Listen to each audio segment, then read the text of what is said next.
The masked royal in the galaxy of Zephyra, a great palace floated above the clouds. Its golden towers touched the stars, and its people were known for their wisdom and beauty.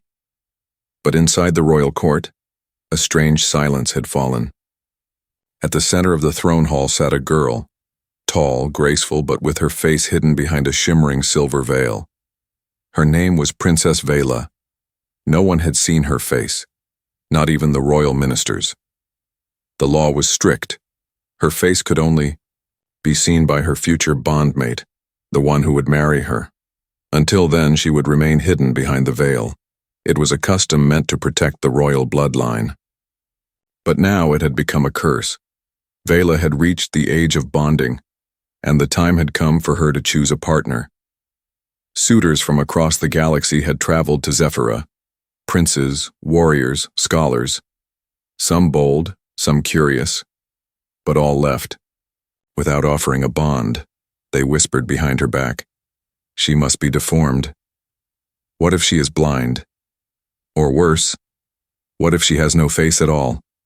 The king, her father, sat beside her, growing more desperate every day. The queen had died when Vela was just a child, and he had raised her alone. But even he had never seen her face since the day of her naming ceremony. Then one day everything changed. A human ship landed on Zephyra's edge. From it stepped a young man, muscular, rugged, wearing a simple jacket with a broken Earth emblem on the sleeve. His name was Eli Granger, a soldier once wounded in battle, now assigned as a peacekeeper after the long war between humans and Zephyrians. He walked into the palace without fear.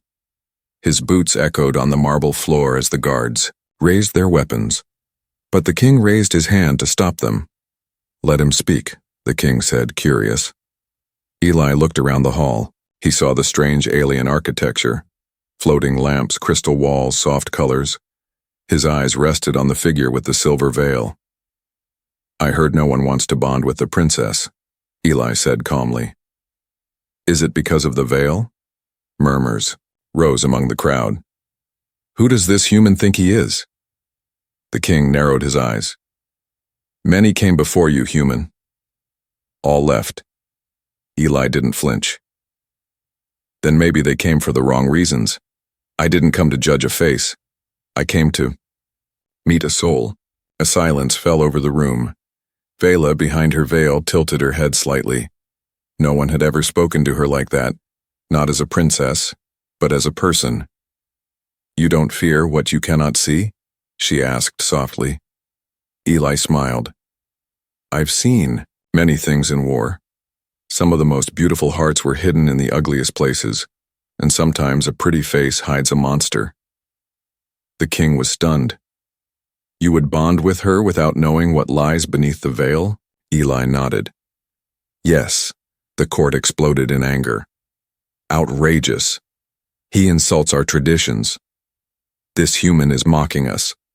But the king raised his hand again, signaling silence. "Very well," he said slowly. "If you truly wish to bond, you must prove yourself through the trials of bonding."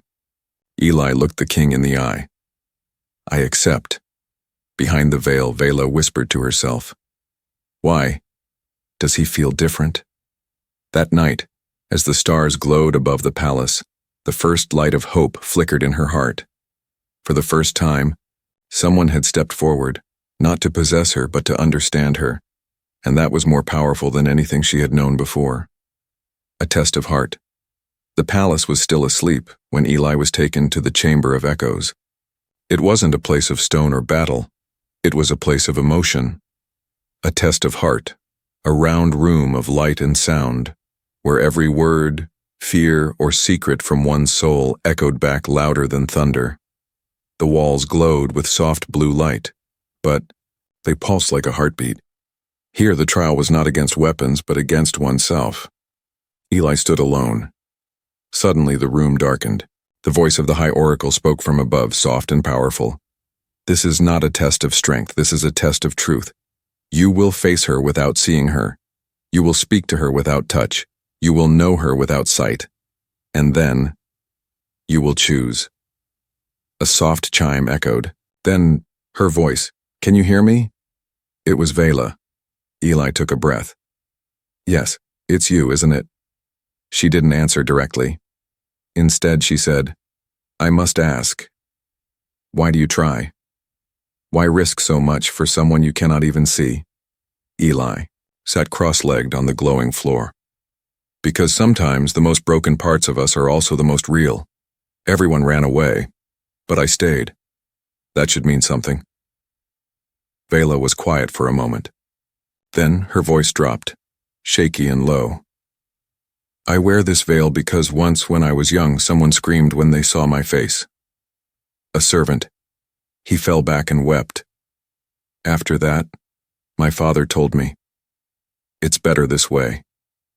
Eli's voice softened. Do you believe that? No, she whispered. But I learned to hide. I watched from behind silk.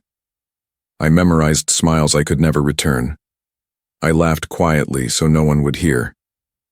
I became invisible. Eli closed his eyes. I don't need to see your face to feel your pain. There was a pause. Then her voice changed. Stronger, a little bitter. What if you do see me one day and you're disgusted? What if you walk away like the others? Eli stood up slowly, facing the source of her voice, though he still couldn't see her. I once lost half my squad in an ambush. Their bodies were never found. The only thing left was their voices on my comms, begging for help. I couldn't save them. That memory is uglier than anything I could ever see on your face. The room pulsed. The walls glowed brighter. I'm not here to run, Eli continued. I'm here because I know what it means to feel broken and still move forward. A small sound escaped from her side, a gasp, or maybe a hidden sob. Then, silence. The High Oracle's voice returned. The trial of heart is complete. The connection has been made. Eli looked around confused. That's it? But the room was empty now. No more voices. No more lights. The door slid open. A royal guard entered, bowing. You may leave, human. You've passed the first trial. As Eli walked out into the fresh morning air, something unexpected happened. He smiled, not because he passed, but because behind that veil, someone had finally let him in. Far above, in her private chambers, Princess Vela stood at her balcony, watching the sunrise. Her fingers lightly touched her veil, and for the first time in years, she wondered what the wind would feel like against her bare face. Secrets in the dark. The sun disappeared behind the floating mountains of Zephyrah. The sky turned deep violet. It was time for the second trial. Eli stood at the entrance of the Whispering Depths, a sacred underground maze hidden beneath the palace. No maps, no lights, no weapons, only silence and whispers. Princess Vela watched from a high crystal balcony, hidden behind curtains. She was nervous, not for herself, but for him. The oracle stood beside Eli. Her eyes glowed faint blue. This is the trial of truth, she said.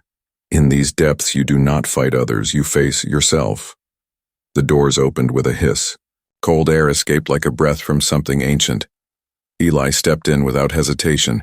The moment he crossed the threshold, the door slammed shut behind him. Darkness swallowed him whole. Silence. Then, voices. At first they were soft, familiar, almost kind. You're not a hero, Eli, you're a survivor. They died because of you. You think love will fix what war broke? Eli kept walking, feeling his way along the cold walls. The floor was uneven. The air grew thick. Suddenly a flicker of light, a vision. He saw himself, kneeling beside a soldier with blood on his hands, screaming, crying. It was a memory, one he had buried. He shut his eyes. This isn't real. But the voice returned, stronger. This time, would Vela still care if she saw this? Would she bond with a killer? He clenched his fists. I didn't kill them. I couldn't save them. There's a difference. The light vanished. Then, a new voice echoed. This time, it was hers. Eli, help me. His eyes shot open. Vela? The whisper came again, shaky, terrified. They've locked me down here. I'm trapped, please. He ran forward into the darkness, calling, out. Where are you? Talk to me. The ground trembled. The air grew colder. A shape appeared in front of him. Small, shivering. A girl in a royal robe. Her veil torn, her eyes wide with fear. Vela. She reached out. Please don't leave me. Eli stepped closer, but something felt wrong.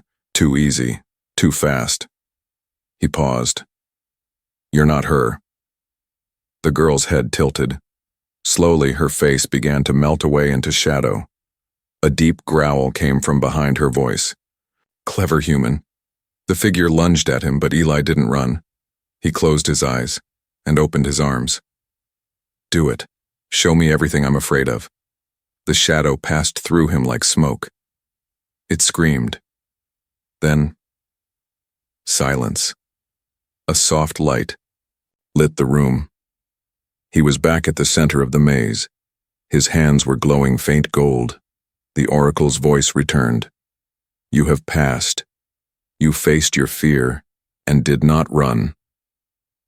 Back in her chamber, Vela sat alone in front of a glowing crystal. It showed her the trial's footage, every moment, every word. She touched her chest softly. He ran toward my voice, she whispered. Even when he knew it could be a lie. For a girl who had lived her whole life in shadows, that was the brightest truth she had ever seen. The shadow duel, the palace drums echoed through the sky. Zephyrians gathered from every corner of the floating city. The third and final trial had begun, the duel of shadows. But this was no ordinary battle. This trial wasn't about strength alone. It was about restraint. About knowing where to strike and where not to. In the sacred arena known as the Mirror Ground, Eli stood shirtless under the twin moons.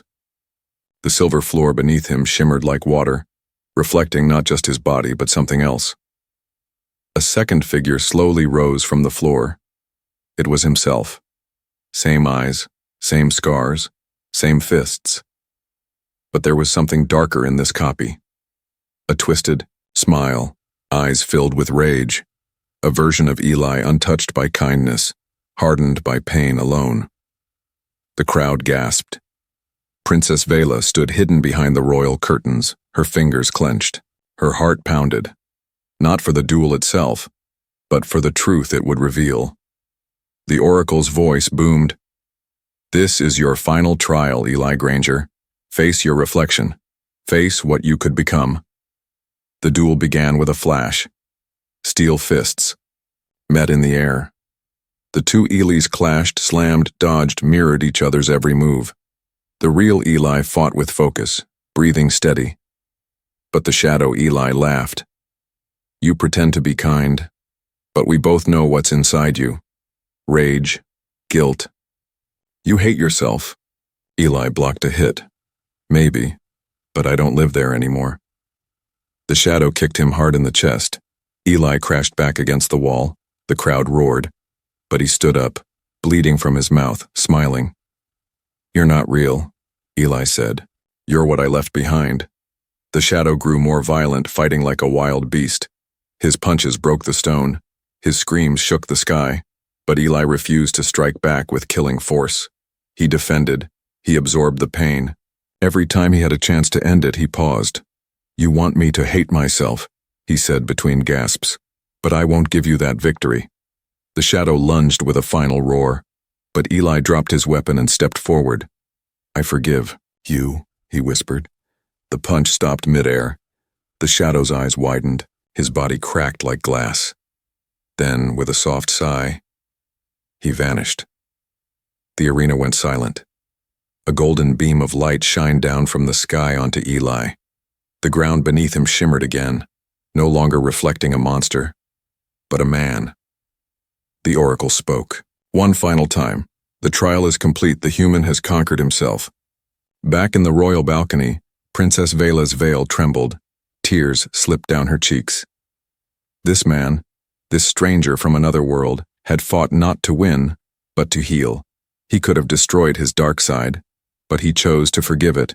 And, in doing so, he had healed a part of her too. That night the stars above Zephyra burned brighter than ever, but none brighter than the growing light between a scarred princess and the only man who had ever seen her without needing eyes. The face beneath the veil, the trial of shadows was over, but Eli didn't walk back into the palace like a victor. He walked like a man who had seen his deepest self and come out whole. The golden doors of the royal tower opened for him, for the first time not as a guest, but as someone worthy.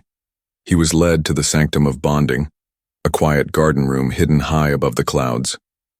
Silver leaves swayed in the warm wind. Blue fireflies danced in the air like floating stars. A small stone bench sat in the center under a glowing moon crystal tree. Princess Vela was already there, alone, her back to him, her silver veil glowing softly in the moonlight. She had changed into a simple white robe, no crown, no royal symbols.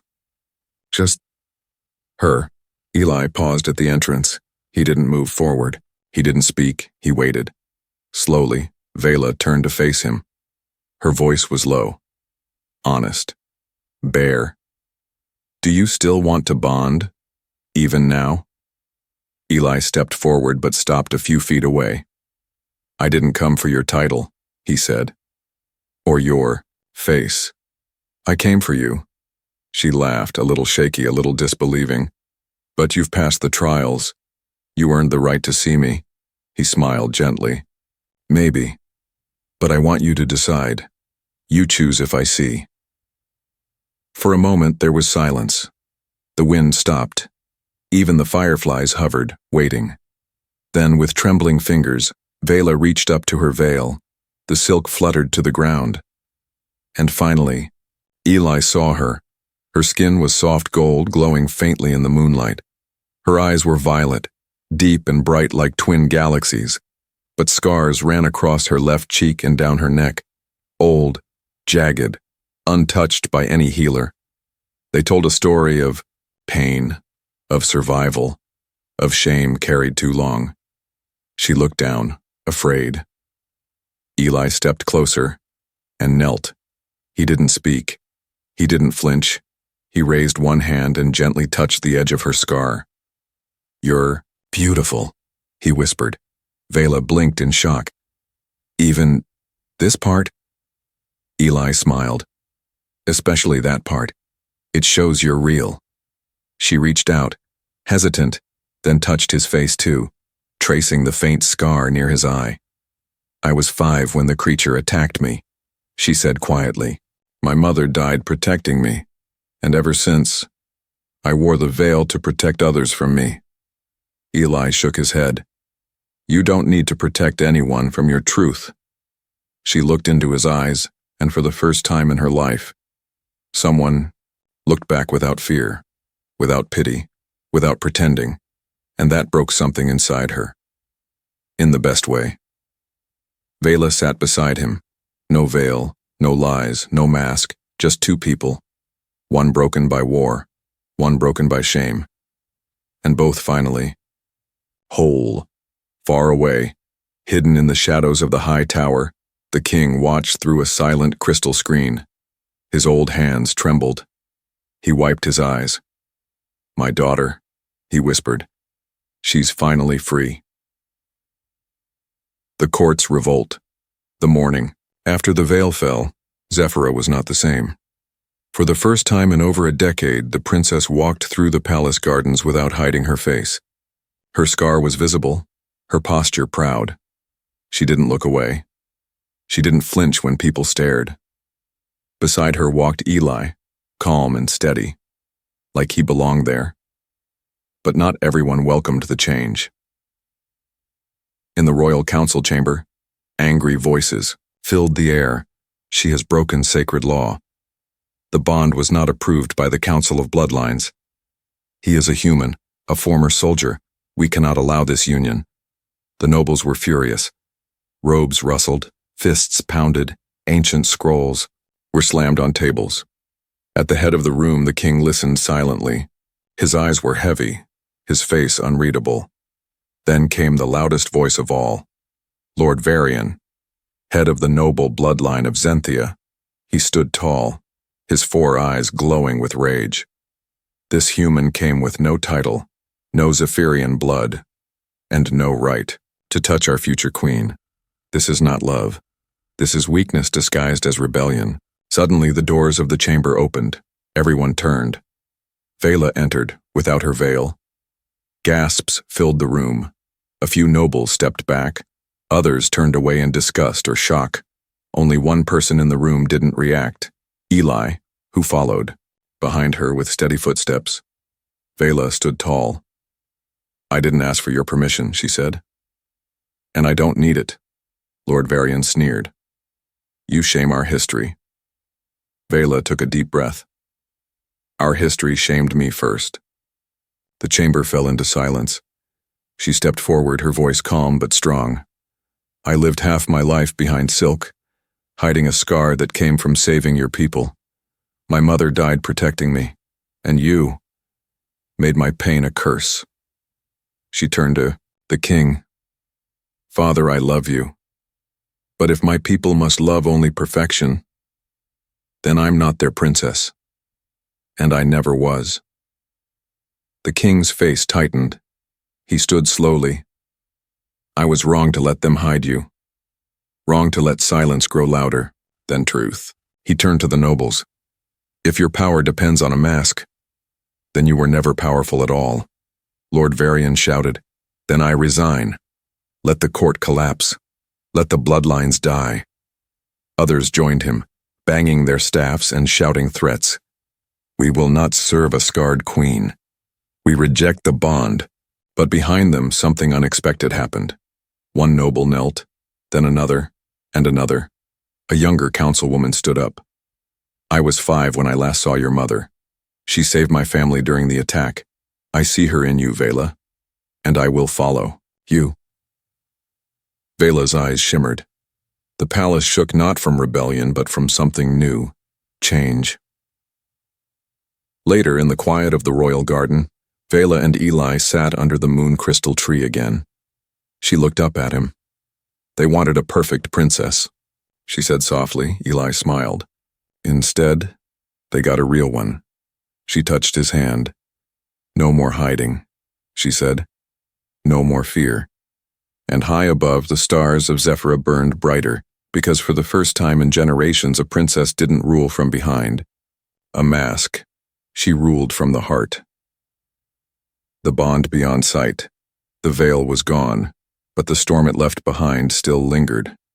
Days after the court's revolt, Zephyrah stood at a crossroads. The air was tense. The old noble families argued in private, whispering of exile and betrayal. Markets buzzed with rumors. Children asked their parents, "Why did the princess never show her face before?" Yet, in the heart of the city, something new had begun. The people were no longer looking at the scar on Vela's cheek. They were looking at the strength in her eyes. Vela and Eli had made a choice. They would not stay in the royal palace. Not yet. Instead, they moved into the lower districts, among the working class, the storytellers, the farmers, and the soldiers. The ones who didn't care about bloodlines, titles, or silken masks. They cared about truth, about love, about leaders who walked beside them, not above. Each morning, Vela walked through the streets uncovered. She shook hands. She helped build. She laughed with children. Some touched her scars, curious. She let them. One small girl said, "You look like a warrior." Vela smiled. "Maybe I am." Eli found his place too. He trained young soldiers. He taught peacekeepers how to read Earth languages. And in the evenings, he told stories of his planet, its mistakes, its victories, its love for second chances. People began to gather around them, not because they were ordered to, but because they wanted to. One day the king came to visit in secret. No guards, no throne robe, just a father. He watched Vela laugh as she painted the wall of a small school with glowing colors. He turned to Eli, who stood nearby. "I never thought I'd see her smile like that again," the king said quietly. Eli nodded. "She saved herself. I just stood still long enough for her to find her strength." The king looked at him. "You didn't just stand still. You believed in her, before she did." Later that night, under the moon crystal tree they had first met beneath, Vela and Eli sat side by side. No royal court, no tests, no trials, just stars and silence, and something deeper than any bond that could be written in scrolls. Vela looked up at him. "You changed everything." Eli shook his head. "You did." She leaned her head on his shoulder. "I used to dream of someone who would accept me after seeing my face," she whispered. Eli smiled. "But you accepted me before." The stars blinked above them like soft eyes, and the wind carried her final words like a promise to the galaxy. "Let this be our bond, not built on sight, but on soul."